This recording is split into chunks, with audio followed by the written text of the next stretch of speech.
370 अब इतिहास की बात हो गई, क्योंकि सीजीआई ने जो बड़ा फैसला यहां पर सुनाया है उस हिसाब से अब आर्टिकल 370 यहां पर लागू नहीं हो सकता है।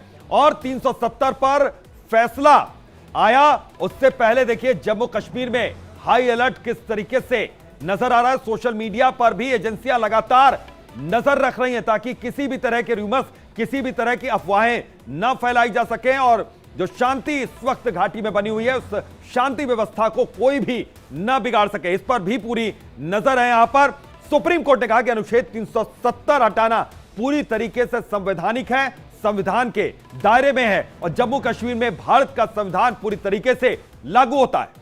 जम्मू कश्मीर में पूरी तरह से हाई अलर्ट आज जारी रहा और लगातार जिस तरह से यह फैसला आया उस पर ज्यादा जानकारी के लिए न्यूज रूम से हमारे संवाददाता, हमारे सहयोगी इस वक्त चंदन हमारे साथ जुड़ रहे हैं। चंदन, क्या कुछ जानकारी, क्या कुछ अपडेट आपके पास?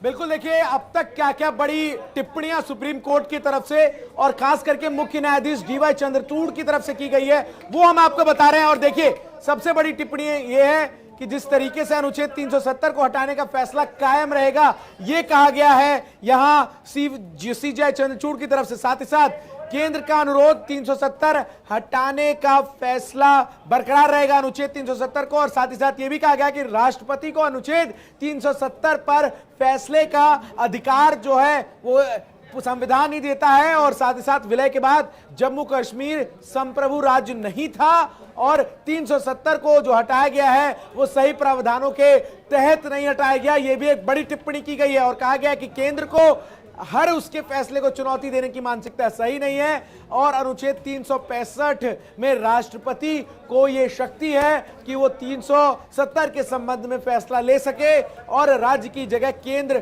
फैसला ले सकता है, यह भी सीजीआई की तरफ से कहा गया है। विलय के बाद जम्मू कश्मीर उस वक्त संप्रभु राज्य नहीं था, यह भी अब तक की मुख्य टिप्पणियों में कहा गया है। साथ ही इस बात का जिक्र किया गया है कि किस तरीके से जम्मू कश्मीर भारत का अभिन्न अंग है। टिप्पणी में यह भी कहा गया है कि आखिर जब धारा 370 को संविधान के अंदर लाया गया था उस वक्त जम्मू कश्मीर में परिस्थितियां कैसी थी और उन्हीं परिस्थितियों के मद्देनजर संविधान में यह प्रावधान भी था कि समय आने पर धारा 370 को जो देश की संसद है वो खत्म करेगी और राष्ट्रपति के पास वो संवैधानिक ताकत थी, वो संवैधानिक प्रावधान और अधिकार थे और उन्हीं के तहत धारा 370 को खत्म करने का जो फैसला लिया गया है उसे अब तक सही ठहराते हुए सीजीआई डीवाई चंद्रचूड़ नजर आ रहे हैं। अभितोष और हैदर, बिल्कुल, तो 370 एक अस्थायी प्रावधान है यह सीजीआई ने कहा और यही तर्क देखते हुए उन्होंने अपना फैसला सुनाया है। उन्होंने कहा कि यह स्थायी नहीं हो सकता है और पूरी तरीके से जो भी फैसला केंद्र की ओर से लिया गया वो संविधान के दायरे में, क्योंकि जम्मू कश्मीर में भारत का संविधान पूरी तरीके से लागू होता है। और अनुच्छेद 356 का भी जिक्र किया उन्होंने और उन्होंने कहा कि राष्ट्रपति फैसले ले सकता है 370 पर, आर्टिकल 370 पर। और सुप्रीम कोर्ट से हमारे सहयोगी सचिन भी लगातार हमारे साथ मौजूद हैं। सचिन, फैसले की अहम बातें जरा विस्तार से आप भी बताइए, क्या कुछ कहा गया सीजीआई की ओर से? देखिए सबसे बड़ी बात अभितोष यहाँ पर यह है कि जिन आर्टिकल्स को लेकर, जिन मुद्दों को लेकर लगातार सवाल पूछे गए थे और याचिकाकर्ताओं ने अपनी अपनी बातों का जिक्र उसमें किया था, उस पर सीजीआई ने यह साफ कर दिया है कि जो कुछ भी फैसले उस वक्त लिए गए थे वो बिल्कुल सही था। और बार बार देखिए इसमें राष्ट्रपति का भी जिक्र जो हो रहा है वो इसलिए हो रहा है क्योंकि उनके फैसलों को भी लेकर तमाम बड़े सवाल जो है वो खड़े किए जा रहे थे।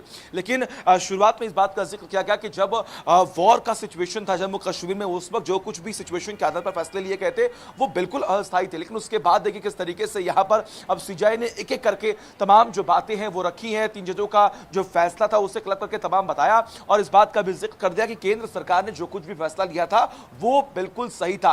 यानी कि विपक्ष जो लगातार इस बात पर सवाल खड़े कर रहा था कि असंवैधानिक है, गैर संवैधानिक है और जो कुछ भी केंद्र सरकार ने फैसला लिया वो बिल्कुल गलत है, उसके लिए भी तमाम तर्क जो है वो दिए गए थे कि उस वक्त वहां पर कोई सरकार नहीं थी, जनता से वहां पर राय नहीं ली गई थी। लेकिन उसके बावजूद भी जब पक्ष की बात अगर हम करें, जब अटॉर्नी जनरल, जब सॉलिसिटर ने इस बात का जिक्र किया कि हमने जो कुछ भी फैसला लिया है वो बिल्कुल सही तरीके से लिया और 16 दिन की सुनवाई के बाद जब आज यहां पर जजमेंट आई है उसमें देखिए हर एक बात, हर एक आर्टिकल का जिक्र यहां पर किया गया। आपने बताया कौन कौन से वो आर्टिकल है, लेकिन एक बात यहां पर क्लियर हो चुकी है कि केंद्र सरकार ने जो कुछ भी फैसला लिया, आर्टिकल 370 को हटाया, वो बिल्कुल सही था, बिल्कुल संवैधानिक था। अभितोष, बिल्कुल तो सही था और संवैधानिक था और यही अब फैसला सुनाते हुए सीजीआई ने यह कहा कि आर्टिकल 370 यहां पर लागू रहेगी। 367 के तहत 370 खत्म नहीं किया जा सकता, यह भी सुप्रीम कोर्ट की ओर से अपने फैसले में टिप्पणी की गई।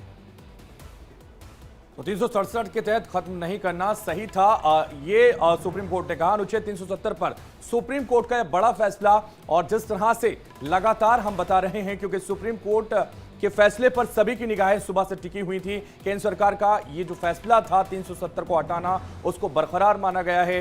हालांकि जिस तरह से 370 हटाने का केंद्र सरकार का फैसला था, उस पर जरूर टिप्पणियां थी सुप्रीम कोर्ट के लिए। अनुच्छेद 370 हटाना संवैधानिक तौर पर वैध करार दिया गया। 5 अगस्त 2019 का फैसला बना रहेगा, यह सुप्रीम कोर्ट ने कहा। और जम्मू कश्मीर के एकीकरण के लिए फैसला था, यह भी सुप्रीम कोर्ट ने कहा। और इस वक्त रमन भी हमारे साथ जुड़ गए, हमारे संवाददाता, और सचिन भी हमारे सहयोगी इस वक्त सुप्रीम कोर्ट से बने हुए।